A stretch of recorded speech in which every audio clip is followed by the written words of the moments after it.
बाराती होने की एक्टिंग करने लगा। तभी वहां पर मुखिया बारातियों का हाथ जोड़कर स्वागत करने लगे। मगर जैसे ही मुखिया की नजर कप्ता पर पड़ी, मुखिया कुछ सोचता हुआ बोला, आप तो इस गांव के नहीं लगते। अरे मैं भला इस गांव का कहां से लगूंगा, मैं तो बाराती हूँ। माफ कीजिएगा, एक पल के लिए मुझे ऐसा लगा जैसे मैंने आपको कहीं देखा है। जरूर देखा होगा, मेरी तस्वीरें अखबारों में छपती रहती हैं। वैसे क्या व्यापार करते हैं आप? मेरा कपड़ों का बहुत बड़ा व्यापार है और देश विदेश तक फैला हुआ है। प्रेस वाले, मीडिया वाले मेरी फैक्ट्री के बनाए हुए कपड़ों की तस्वीरें लेने आते रहते हैं और जबरदस्ती मेरे भी पीछे पड़ जाते हैं। मजबूरन मुझे भी एक आध फोटो खिंचानी पड़ती है और वो फोटो अखबार में छाप देते हैं। ऐसे ही कोई तस्वीर आपने अखबार में देख ली होगी। कप्ता की बात सुनकर मुखिया सोच में पड़ गया। तभी वहां संपत आ गया। संपत को देखते हुए मुखिया बोला, क्या आप बाराती हैं? जी मैं भी बाराती में से हूँ। क्या आपको कोई शक है? जी मैं तो बस ऐसे ही पूछ रहा था। क्या आपके गांव में बारातियों से ये सब पूछने का रिवाज है? हैं? मैं देख रहा था कि आप मेरे दोस्त से भी कुछ पूछ रहे थे। अरे आप तो बुरा मान गए। आपका दोस्त मुझे बता रहा था कि इनकी तस्वीर अखबारों में छपती रहती है। मुखिया की बात सुनकर संपत कप्ता को घूरने लगा। हाँ, हम दोनों का बहुत बड़ा पार्टनरशिप में कपड़ों का काम है। इतना कहकर संपत कप्ता का हाथ पकड़कर आगे बढ़ गया। क्या जरूरत थी इतनी लंबी लंबी डींगे हाँकने की? संपत भाई, मुझे कुछ ठीक नहीं लग रहा। मुझे लगता है कि हम दोनों को वापस चलना चाहिए। मुखिया ने किसी से कोई सवाल नहीं पूछा, सिर्फ उसने मेरी तरफ आकर ही मुझसे सवाल किया। मुझे लग रहा है कि मुखिया हम दोनों को पहचान तो नहीं गया।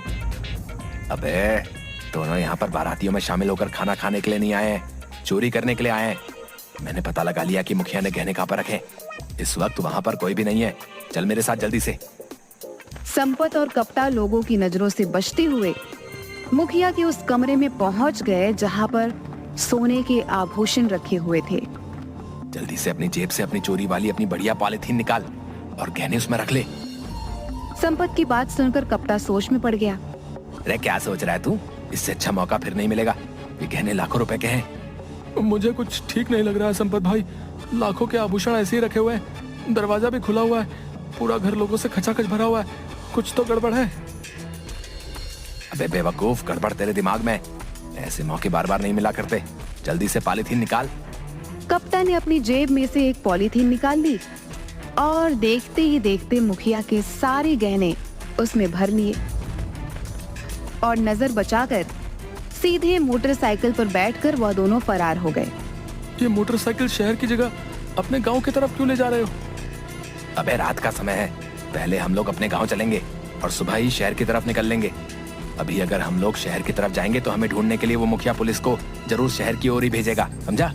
कुछ ही देर में संपत अपने घर पहुंच गया। मैं आज तुम्हारे घर पर ही सोऊंगा। अबे तुझे तो अपनी भाभी से बड़ा डर लगता है। मैं सब जानता हूँ। जब तक मैं सुबह आऊंगा तब तक आधे गहने तुम पार कर लोगे। अब मैं भरोसा नहीं कर सकता। हाँ, इससे आधा आधा होगा। अबे जब चोरी कर रहे थे तब तो बड़ा दयावान बन रहा था, हैं? और जब चोरी करने में कामयाब हो गए तो अचानक तुझे तेरा हिस्सा याद आ गया है बे? तू कभी नहीं सुधरेगा। चल ठीक है, आजा चल। संपत की पत्नी कजरी जाग रही थी। संपत और कप्ता को देखते ही बोली, आ गए? तुम तो कह रहे थे कि तुम कुछ दिनों बाद आओगे, और ये तुम्हारे हाथ में क्या है? ये कितनी बार कहा है कजरी, हैं? कि ज्यादा सवाल मत किया कर। हम दोनों सुबह ही यहाँ से चले जाएंगे। संपत ने इतना कहा ही था कि तभी पूरे गांव में पुलिस के सायरन की आवाज गूंज उठी।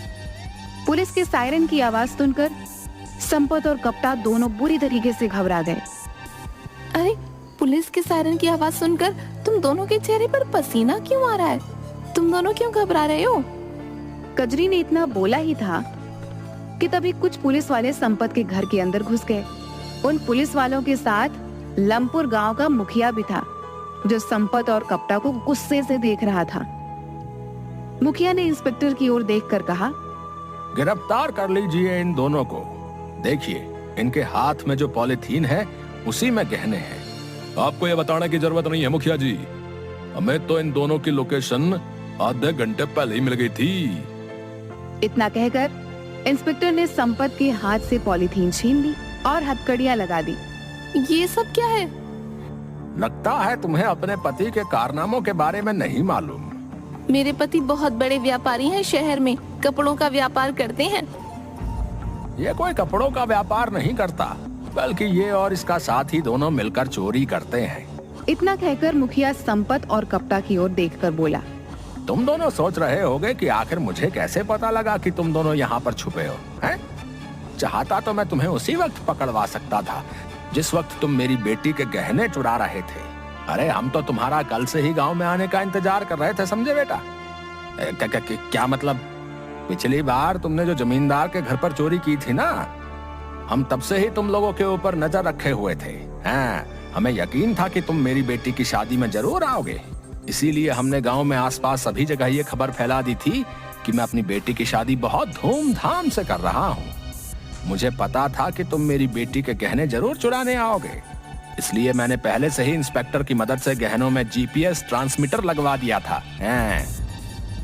तुमने जैसे ही गहने चुराए हमें पता लग गया, लेकिन हम सब देखना चाहते थे कि आखिर तुम दोनों हो कौन और रहते कहाँ हो।